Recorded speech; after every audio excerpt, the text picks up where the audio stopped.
할렐루야. 신앙인들에게 고난을 푸는 열쇠는 세상과의 관계에 있지 않고 나와 하나님과의 관계에 있습니다. 우리 모두에게 세상을 향한 문이 닫힐 때 건너편에서 활짝 열리는 은혜의 또 다른 문을 소망하면서 다 같이 하나님을 예배하시겠습니다.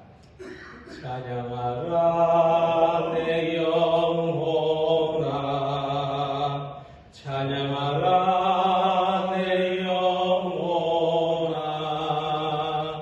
내 속에 있는 것들아 다 찬양하라.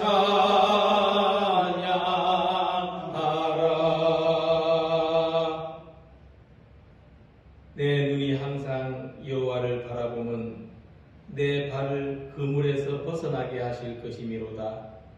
주여, 나는 외롭고 괴로우니 내게 돌이키사 나에게 은혜를 베푸소서. 내 마음에 근심이 많사오니 나를 고난에서 끌어내소서.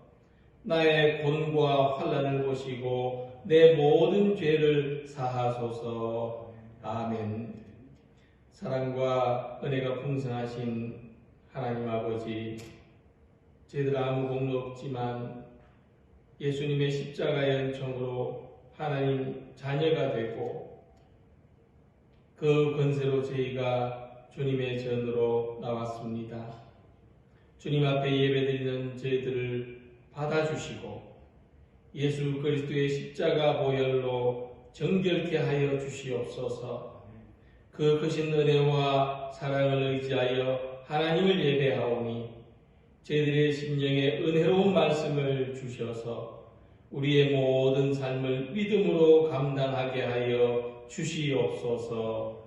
예수님의 이름으로 기원하옵나이다. 아멘. 사도신경으로 함께 신앙 고백하시겠습니다.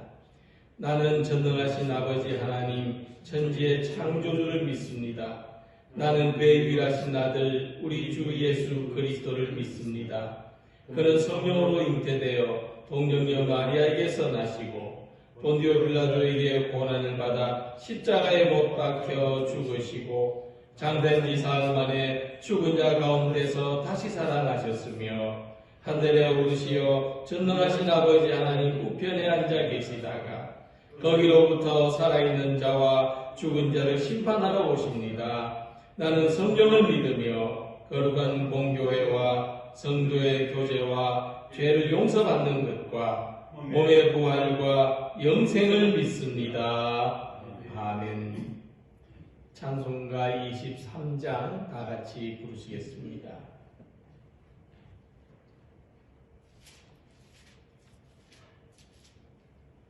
만입이 내게 있으며 그 있다 가지고 내 구주 주신 은총을 늘 찬송하겠네. 내 은혜로우신 하나님 날 도와주시고 그 크신 영광 넓히며 다 알게 하소서. 내 주의 귀한 이름이 날 위로하시고 이 귀의 음악 같으니 참 미랍되도다. 내 죄의 권세 깨뜨려 흑을 바꾸시고 이 추한 마음을 비로소 고청케 하셨네. 아멘. 이 예배를 위해서 고은상 장로님께서 기도 인도하시겠습니다.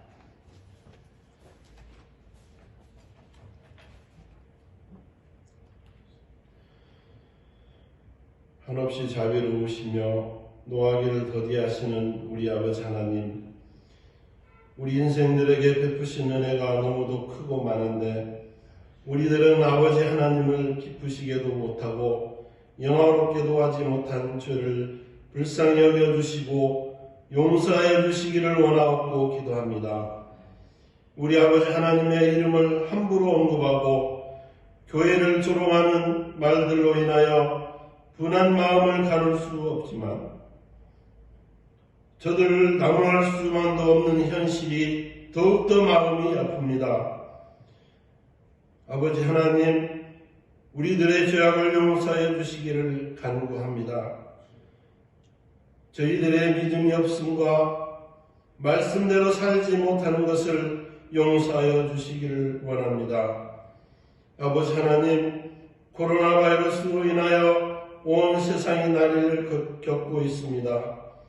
이 전염병에 대한 우리 아버지 하나님의 뜻을 알게 하여 주시기를 원하옵고 기도합니다. 그래서 깨달은 저희들이 아라우나의 타작마당에서 번제를 드렸던 다윗과 같이 아버지 하나님 앞에 참된 제사를 드릴 수 있게 하여 주시고 이 전염병이 그치게 하여 주시기를 원하옵고 기도합니다. 목사님을 통하여 전해주시는 말씀이 힘들고 어려운 시기를 하루하루 살아가고 있는 저희들에게 희망이 되고 소망이 생기게 하여 주시기를 원하옵고 기도합니다. 코로나로 인하여 수고하는 손길들에게 힘을 주시고 지치거나 낙심하지 않게 하여 주시옵소서. 각 교회들에도 코로나 확산을 막고자 힘쓰고 애쓰는 일에 협조하게 하여 주시옵소서. 모든 것이 합력하여 선을 이루게 하시는 주님의 은혜가 이 일에도 합력하여 선을 이루게 하여 주시옵기를 원하옵고 기도합니다. 아버지 하나님의 은혜와 사랑이 코로나로 고통받는 온 세상에 부어지시기를 원하올 때 예수님의 이름으로 기도하옵나이다. 아멘.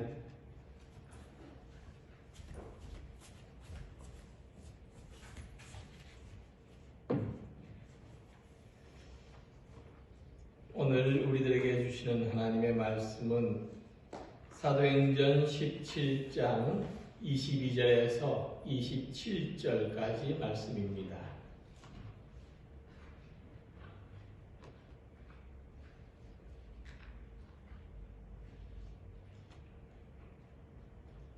신약성경 218쪽 사도행전 17장 22절에서 27절까지 말씀입니다.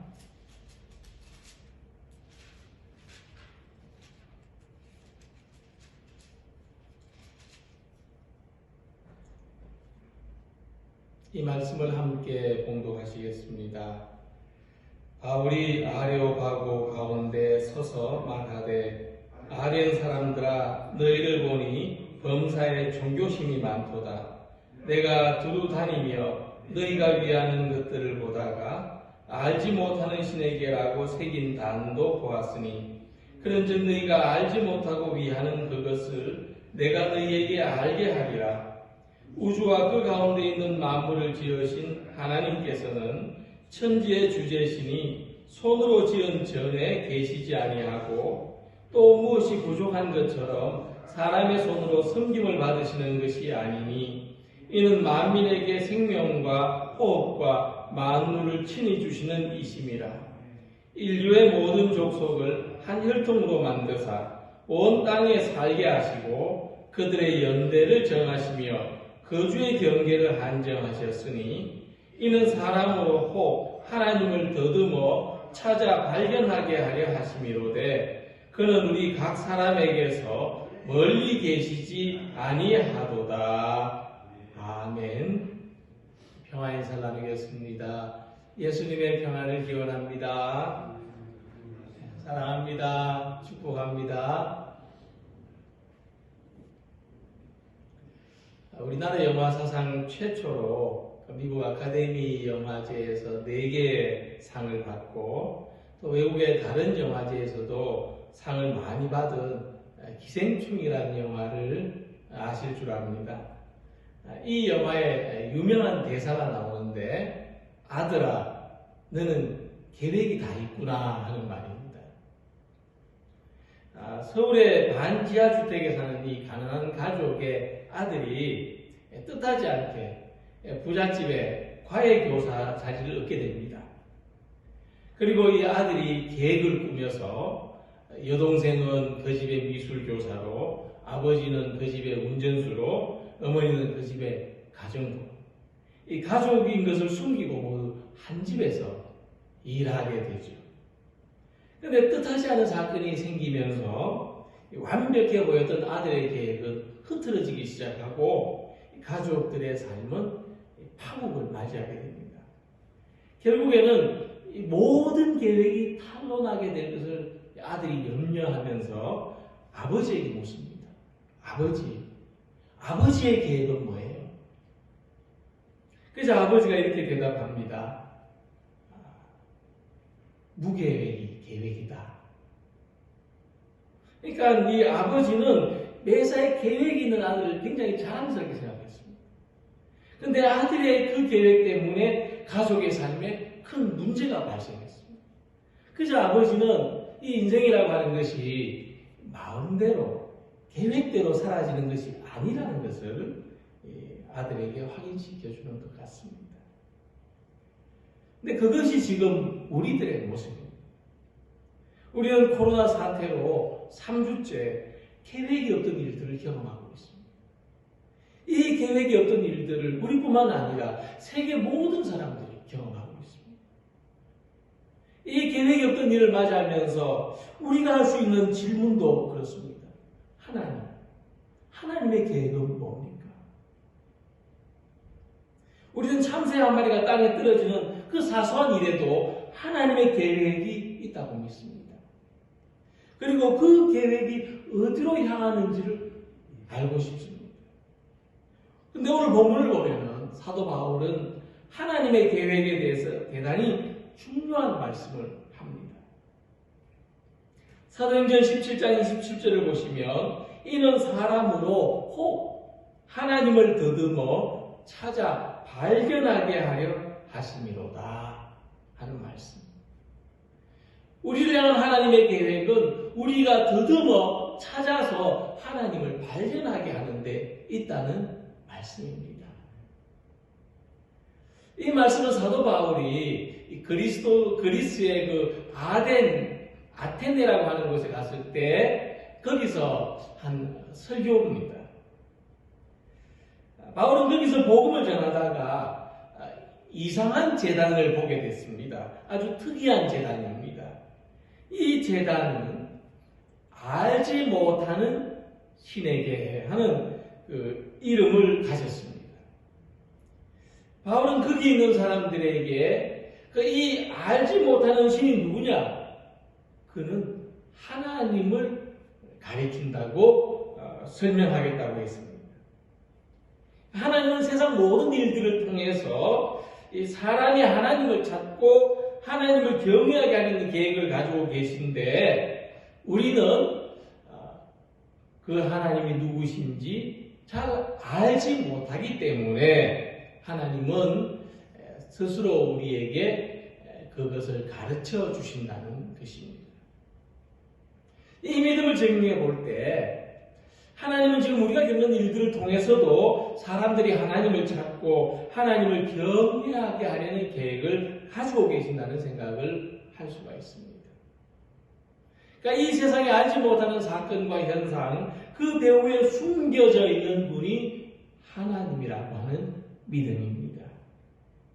하나님은 우리를 향하여 어떤 계획을 가지고 계시길래 이와 같은 일을 하시는지, 오늘에도 우리의 삶을 향한 하나님의 계획이 무엇인지를 알고 이해하는 것이 바로 우리들이 가져야 하는 믿음의 자세일 것입니다.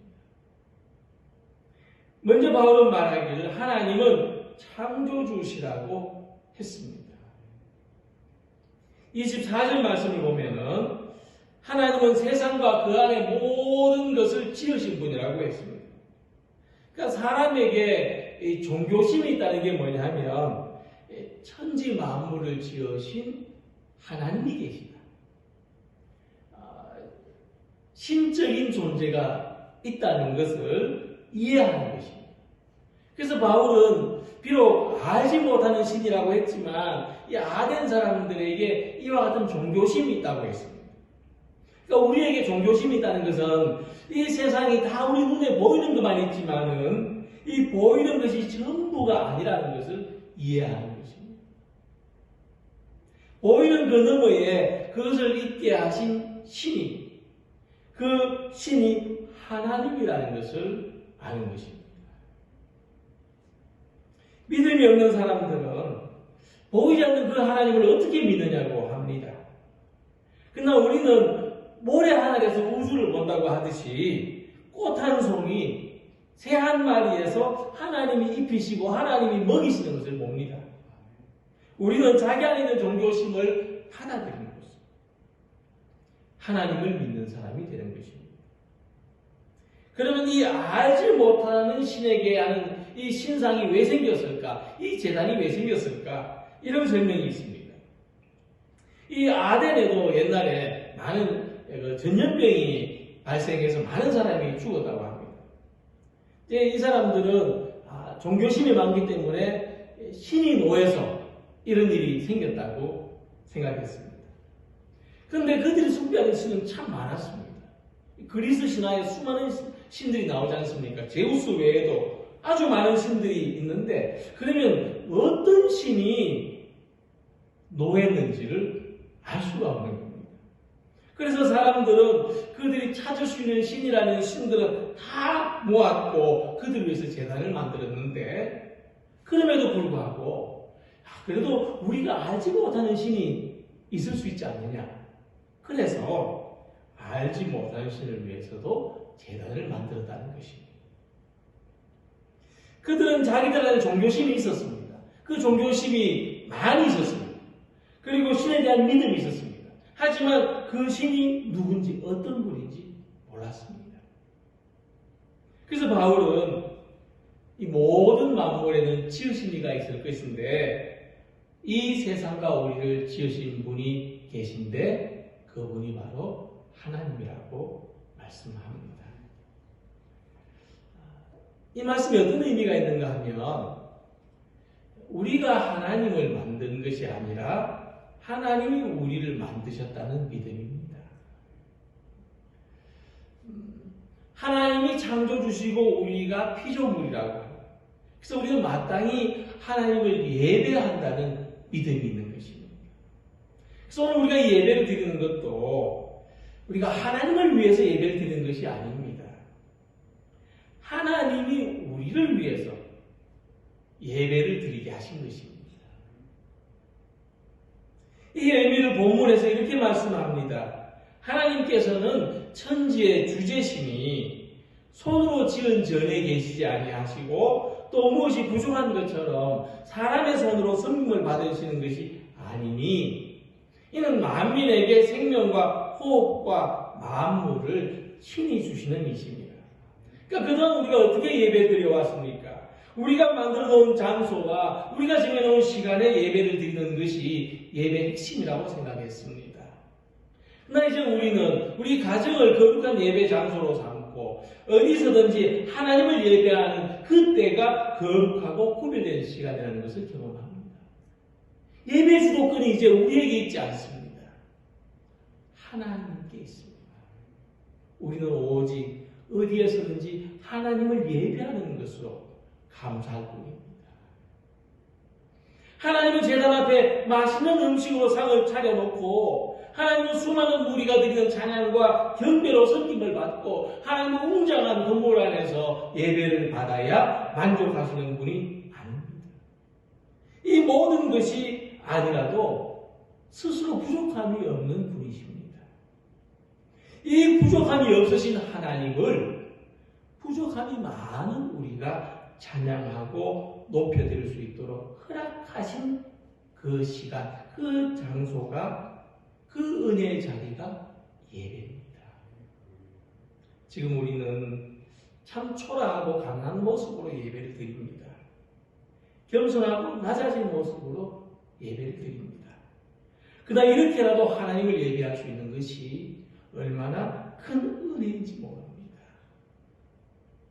우리의 예배는 참으로 우리에게 축복입니다. 하나님은 오늘 이러한 사실을 알게 하시고 깨닫게 하십니다. 그러므로 오늘의 예배를 감사한 마음으로 드리는 우리 모두가 되기를 소망합니다. 마음과 정성을 다해서 오늘의 예배를 드리는 성도들이 되시기를 바랍니다. 그래서 우리가 함께 모일 때에는 더 큰 은혜와 감격 속에서 하나님을 예배하는 교회가 되기를 소망합니다. 그 다음에 하나님은 사람으로 하여금 그분을 더듬어 찾게 하신다. 그래서 발견하게 하신다고 27절에서 말씀했습니다. 그러니까 바울은 이 하나님을 찾을 때 아주 밝고 환한 대낮에 어떤 물건이 있는 것처럼 여기 있다 이렇게 찾는 것이 아니라 아무것도 보이지 않는 깜깜한 밤중에 근데 꼭 필요한 것이 있어서 그것을 더듬더듬 찾는다고 표현했습니다. 그래서 사람이 하나님을 찾는 것은 숨바꼭질하는 것처럼 숨어있는 대상을 어렵게 찾는 것이라는 말씀입니다. 아덴 사람들이 창조주 하나님을 지금 바울이 전하고자 하는 하나님을 쉽게 찾을 수 있었다면 굳이 알지 못하는 신에게라는 그 제단까지 만들 필요가 없었을 것입니다. 굳이 수많은 신들을 찾아내어서 그들의 제단을 만들 필요가 없었습니다. 그러니까 이들은 그들 나름대로 이 보이지 않는 하나님을 찾고자 오랫동안 고민하고 애를 썼습니다. 어떤 사람들에게 하나님 대단히 발견하기 어렵고 어떤 사람들에게 하나님은 대단히 믿기 어려운 분일 수가 있다고 하는 것입니다. 그런데 하나님의 계획은 그분을 찾지 못하게 하시려는 것이 아니라 더듬어서라도 찾을 수 있게 하시려는 것임을 바울은 간과하지 않았습니다. 이단들의 특징은 하나님을 너무나 쉽고 분명하게 찾을 수 있다고 주장하는 것입니다. 하나님의 뜻을 자신들은 명확하게 알고 있다고 말하는 것입니다. 이렇게 볼 때에 이 교회는 참 무능력하게 보입니다. 교회는 존재할 가치가 없는 것처럼 보입니다. 이단들은 그것을 노립니다. 오직 자기들만이 진리를 가졌다는 착각을 가지게 하고 그 허황된 착각 속에 살도록 만드는 것입니다. 그렇다면 교회의 의미는 뭔가? 교회가 이토록 무능력해 보이고 교회가 이토록 존재의 의미가 약해 보이는 이때에 교회의 의미는 어디서 찾을 수 있을까? 우리가 각자 집에서도 예배를 드릴 수 있고 사람들과 불편하게 마주칠 일도 없이 개별적으로 신앙생활을 할 수 있는데 왜 우리는 굳이 교회로 모여야 될까? 이번에 이런 생각을 한 번쯤은 해보셨을는지도 모르겠습니다. 그 대답이 26절에 있습니다. 하나님은 인류의 모든 족속을 한 혈통으로 만드시고 온 땅에 살게 하시고 그들의 연대와 거주의 경계를 정하셨다. 이처럼 하나님께서 교회를 존재케 하신 그 이유와 그 선하신 뜻이 있다. 하나님 우리가 하나님을 더듬어 찾도록 하시기 위해서 교회 공동체를 이루게 해주셨다는 말씀입니다. 최근에 우리 교인 아닌 분의 전화를 받았는데 대화하는 도중에 농담 삼아서 그러시더라고요. 목사님은 신천지처럼 강력하게 좀 못하십니까? 그러니까 신천지를 자기가 보니까 저렇게 그 이단들이 일사불란하고 조직적이고 헌신적인데 좀 왜 교회는 좀 그렇지 못한가고 이런 이야기를 한 것 같았습니다. 근데 사실 교회는 좀 느슨합니다. 교회는 행동이 좀 자유롭고 교회는 각자의 특성을 다 존중합니다. 그러니까 사람들이 볼 때 좀 깊이 보는 사람들은 이단과 교회는 좀 다르구나 하는 것도 파악이 됩니다. 근데 그럼 교회는 왜 그러냐? 교회는 왜 이렇게 딱 이단처럼 아주 조직적이고 막 헌신적이고 이렇게 이끌어가지 못하고 교회는 왜 좀 느슨하고 좀 자유롭고 그런가요? 그 교회는 예수님이 교회의 머리라고 믿는 믿음을 가지기 때문에 그렇습니다. 예수님이 우리의 머리로 계시기 때문에 우리는 그 예수님 안에서 지체들이 되었고 그 예수님 안에서 하나의 그림이 맞추어져 가는 과정이라는 것을 우리가 믿음으로 받아들이기 때문에 그렇습니다. 이게 무슨 말이냐 하면은 이단들은 자기들이 그림을 가지고 있습니다. 이단들의 그 머리는 예수님이 아닙니다. 자기들이 그림을 가지고 있고 거기에 사람들을 한 조각 끼워 넣습니다.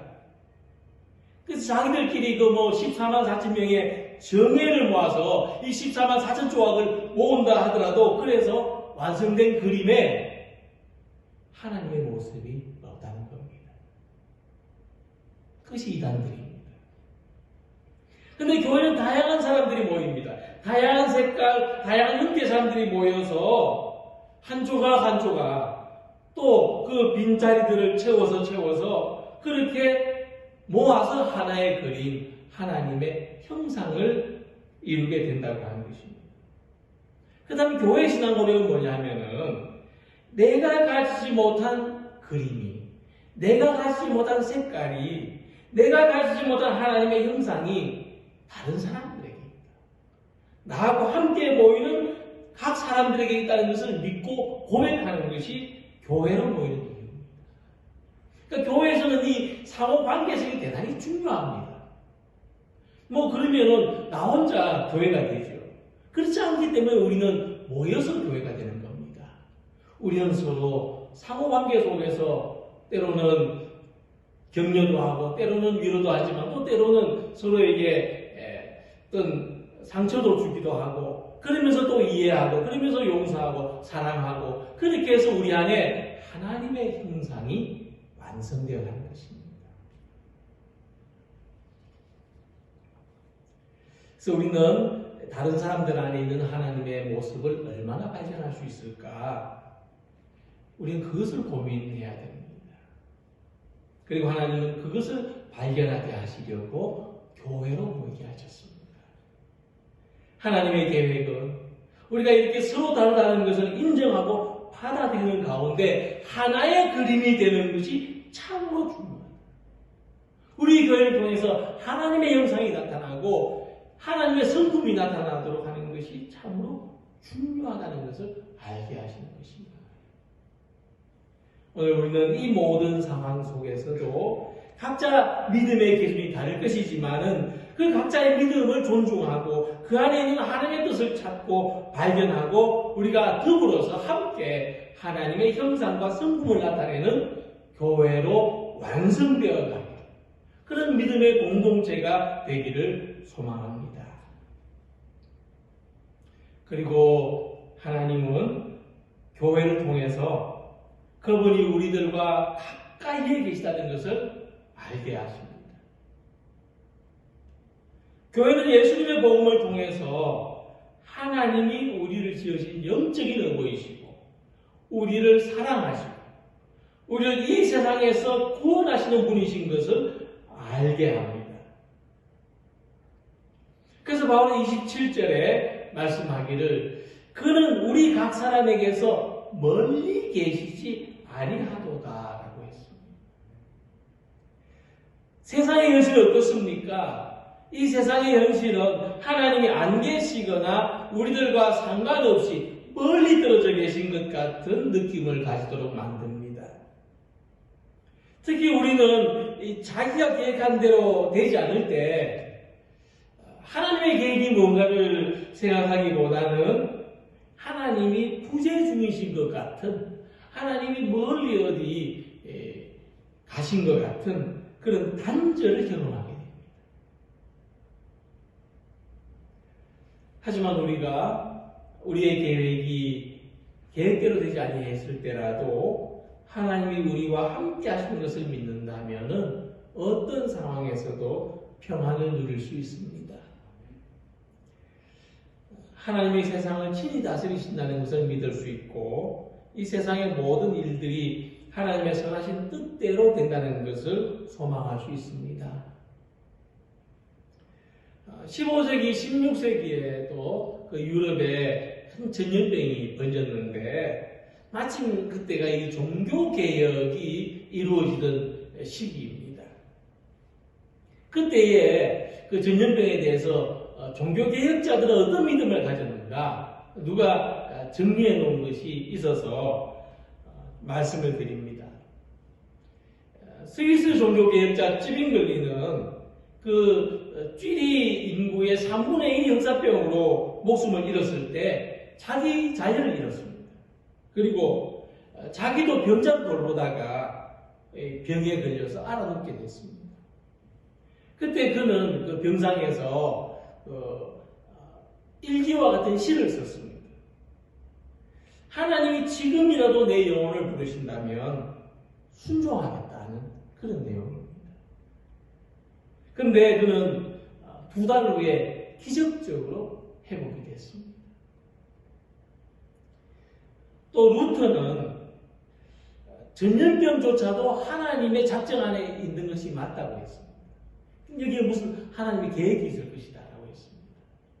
그런데 그것을 퍼뜨리는 것은 마귀가 하는 일이다 그렇게 말했습니다. 그게 무슨 말입니까? 우리는 전염병이 하나님의 계획 안에 있다고 믿는 고백을 가졌다 할지라도 그것을 예방하고 그것을 방지해야 될 책임이 있다는 것이죠.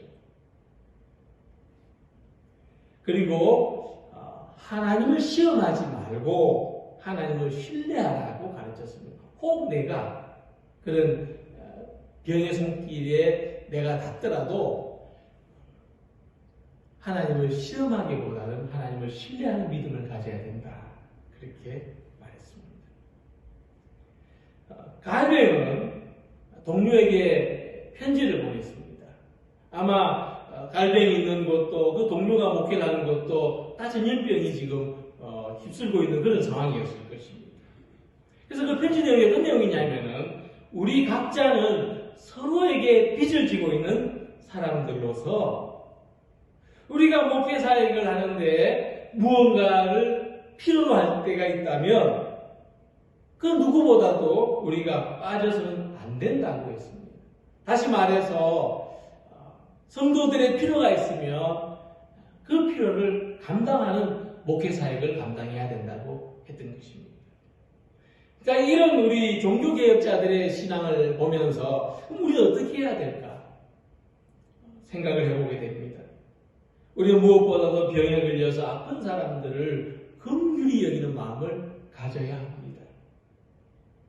또 우리는 하나님을 믿는다고는 했지만은 내 계획대로 살아갈 거라고 생각했던 그 자만심을 회개해야 됩니다. 또 우리는 평범한 일상에 대해서 얼마나 감사한 일인지 우리의 일상에 대한 감사를 회복해야 합니다. 자, 이런 관점에서 바울은 말하기를 우리는 하나님 안에서 살고 있고 하나님 안에서 움직이고 있고 하나님 안에서 존재하고 있다고 했습니다. 그래서 우리가 각자 자기 뜻대로 살 수 있을 때나 자기 뜻대로 살 수 없을 때에도 하나님께서는 우리를 향한 계획이 있으시다는 것을 신뢰해야 합니다. 그래서 오늘 우리가 하나님 안에 살고 있고 하나님 안에 움직이고 있고 하나님 안에 존재하고 있다는 것을 신뢰하고 하나님이 우리와 함께 하시는 것을 굳은 마음으로 믿으시기 바랍니다. 우리가 원하는 것은 있습니다. 우리가 바라는 것은 있지만 그 바라고 원하는 대로 될 수 있을지는 불확실합니다. 우리는 자기를 위해서 어떤 계획을 가질 수 없는 그런 시간을 보내고 있습니다. 여행의 계획을 취소합니다. 모임의 계획을 취소합니다. 새로운 일의 계획을 취소합니다. 방학이 계속 연장됩니다. 계획이 없던 시간들을 살아가야 합니다. 그럼에도 불구하고 하나님의 계획이 있습니다. 하나님은 그 어느 곳에서든, 그 어떤 시간에서든, 그 어떤 환경과 상황에서든 우리와 함께 하시는 것입니다. 이제 우리 한국교회와 그리스도인들은 코로나 사태 이전과 이후의 신앙으로 어떤 하나의 구분, 하나의 획을 그을 수 있을 것 같습니다. 그러니까 그동안 우리는 그동안 가져왔던 이 막연한 종교심으로부터 벗어나고 성장해야 할 것입니다. 우리는 어떤 보이는 것 중심의 신앙생활에서 좀 더 깊어지는 영성을 가져야 할 것입니다. 하나님은 우리의 창조주시고 우리는 피조물입니다. 이것은 신앙의 가장 기초적인 고백입니다. 그러니까 비록 초라하고 낮아진 모습이지만 피조물이 창조주를 예배하는 것, 우리가 하나님을 예배하는 것이 얼마나 큰 기쁨이며 영광이며 감사한 일인지를 새롭게 깨닫는 우리 모두가 되시기를 소망합니다. 우리는 확실하지 않은 신앙을 가지고 있는 것 같습니다. 그러나 우리가 함께 모였을 때 예수님의 몸이 되고, 우리가 함께 모였을 때 하나님의 형상을 이루는 교회라는 것을 발견하시기 바랍니다. 부족한 우리들이 함께 모여서 온전한 예수 그리스도의 몸을 이루는 믿음을 가지시기 바랍니다. 우리의 계획 없음이 하나님께는 계획이 되는 것을 발견하시기 바랍니다. 내 삶의 계획이 좌절됐을 때 하나님의 또 다른 계획이 있고, 내 삶의 문이 닫혔을 때 하나님이 열어주시는 또 다른 은혜의 문이 있다는 것을 생각하는 우리 모두가 되기를 원합니다. 오늘도 우리가 살아가고 우리가 움직이고 우리가 존재하는 것이 나 혼자 하는 일이 아니라 하나님이 함께 하시는 일인 것을 믿고 언제나 함께 하시는 하나님의 은혜를 풍성하게 경험하는 은혜 시간들이 되시기를 주님의 이름으로 기원합니다. 기도드리겠습니다. 선하시고 자비로우신 하나님, 하나님께서는 우리를 향한 선하시고 자비로운 계획을 가지고 계실 줄 믿습니다. 주님, 우리의 계획대로 되지 않을 때, 우리의 삶이 막히고 세상의 문이 막힐 때 하나님의 계획을 생각하게 하여 주시고, 기도하며 기다리며 발견하는 놀라운 은혜를 체험하게 해 주시옵소서. 사랑 우리 모든 성도들이 이 어려운 때를 믿음으로 지내도록 도와주시고, 우리가 함께 교회에 모여 하나님을 예배할 수는 없지만은 우리 가운데 하나님이 함께 계시고, 지금 이 자리에 하나님이 함께 계시고, 지금 우리의 기도를 들으시고 응답하신 하나님은 변함이 없으시다는 것을 알게 하시고 신뢰하게 하여 주시옵소서. 예수님의 이름으로 기도하옵나이다. 아멘. 찬송가 433장 부르시면서 봉헌하시겠습니다.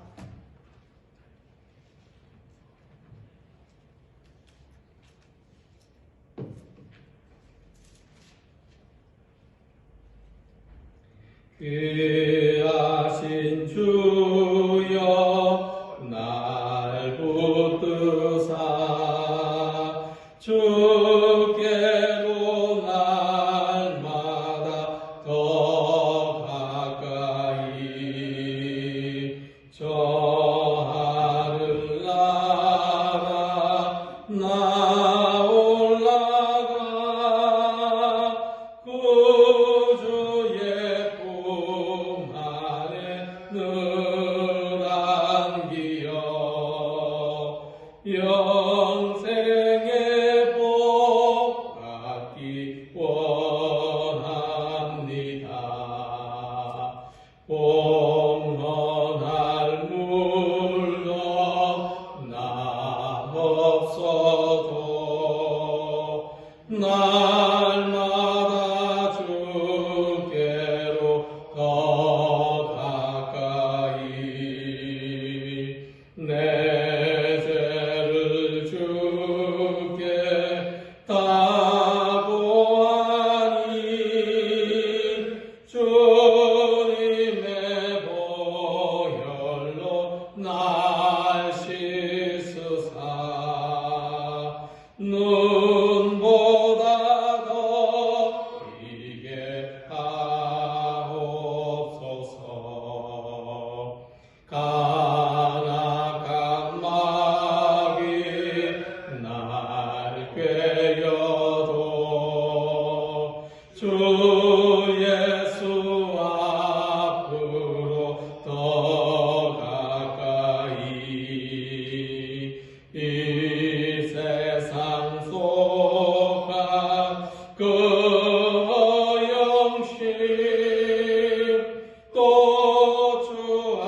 주시옵소서. 이 세상 내가 살 동안에 주께로 날마다 더 가까이 저배는 천국 나들어가 한없는 복락을 따오도록 풍성한 은혜를 주옵소서. 아멘.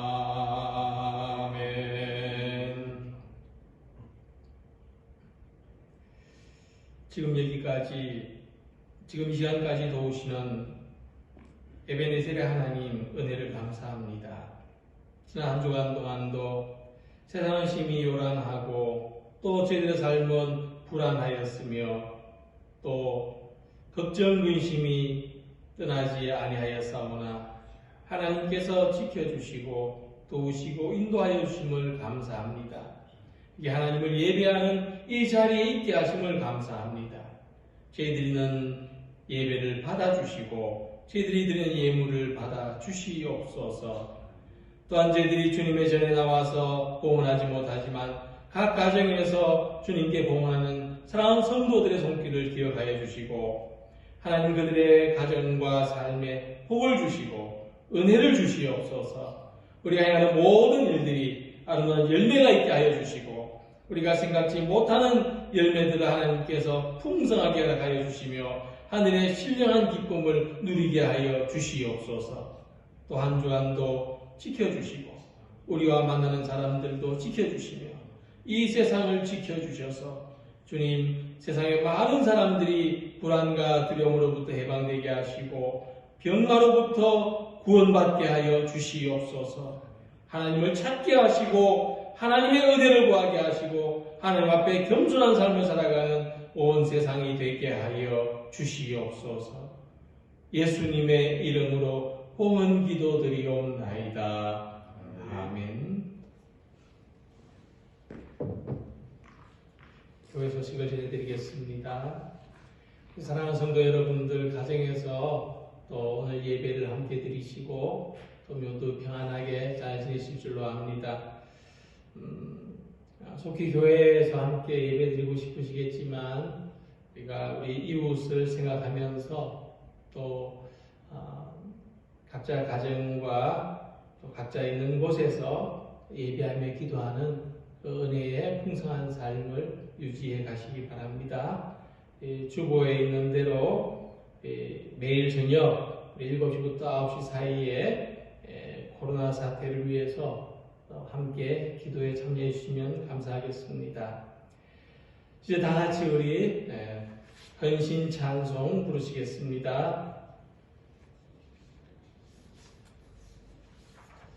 하나님은 너를 지키시는 분, 너의 우편에 그늘 대시니 낮에 해와 밤에 달도 너를 해치 못하리. 하나님은 너를 지키시는 분, 너의 환난을 면케하시니 그가 너를 지키시리라. 너의 출입을 지키시리라. 눈을 들어 산을 보아라. 너의 도움 어디서 오나. 천지 지으신 너를 만드신 여호와께로다.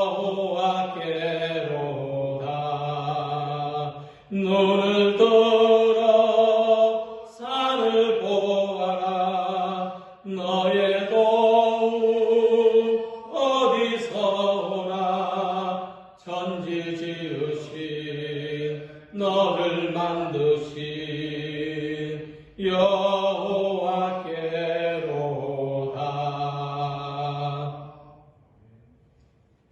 이제는 우리 주 예수 그리스도의 은혜와 하나님의 크고 놀라우신 사랑과 성령의 이루하시며 교통하시며 충만하신 역사가 오늘 우리가 겪는 모든 일들을 통해서 모든 사건들, 모든 시간들 속에서 우리와 함께 하시고 우리를 지키시고 인도하시고 우리의 예배를 기쁘게 받으시며 복 주시는 그 놀라우신 하나님을 발견하고 하나님과 함께 살아가기를 소망하는 우리 모든 성도들과 가정과 일터와 교회 위에 이제부터 영원토록 함께 하시기를 축원하옵나이다.